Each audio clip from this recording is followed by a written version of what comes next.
প্রিয় দর্শক, আমরা আজকে চলে আসছি বৈশাবিলে। আর এখানে যে ফুলগুলো আপনারা দেখতে পাচ্ছেন এটা কিন্তু পদ্ম ফুল। এটা কিন্তু আবার ভুলো শাপলা ফুল ভেবেন না আপনারা, এটা হচ্ছে পদ্ম ফুল, ঠিক আছে? শাপলা ফুলের মতোই।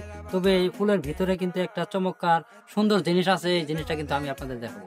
কাছে নিয়ে আসো, এই যে দেখেন, অনেক সুন্দর, আমার কাছে অনেক সুন্দর লাগছে। আর আপনাদেরকেও আমি দেখাই যে আসলে কতটা সুন্দর এই ফুলের ভিতরে জিনিসগুলো। দেখেন,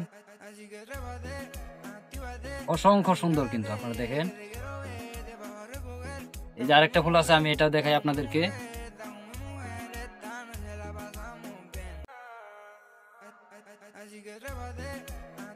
এই যে দেখেন কি সুন্দর একটা জিনিস। আসলে এটা বড় হলে নাকি খাওয়া যায়, এটার ভিতরে কি আছে আমি সেটা বলতে পারবো না। তবে আমি একটা ছেড়ে দেখি আসলে এটার ভিতরে কি থাকে।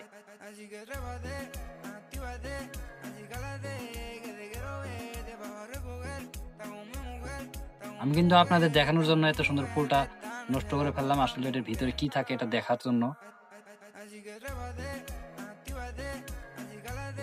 হ্যাঁ, এটার ভিতরে এই যে ছোট ছোট কিসে জানি একটা দানার মতো দেখা যাচ্ছে, হয়তো বা কোনো বীজ হবে বা এটার কোনো দানা টানা হবে, এগুলো মনে হয় খাওয়া যায়। আমি কখনো খাইনি, এই জন্য এই বিষয়ে জানতেও পারিনি।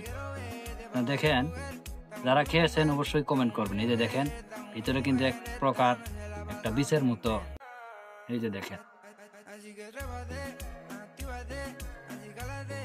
পদ্ম ফুলের ভিডিওটি যদি ভালো লাগে অবশ্যই লাইক কমেন্ট শেয়ার করবেন।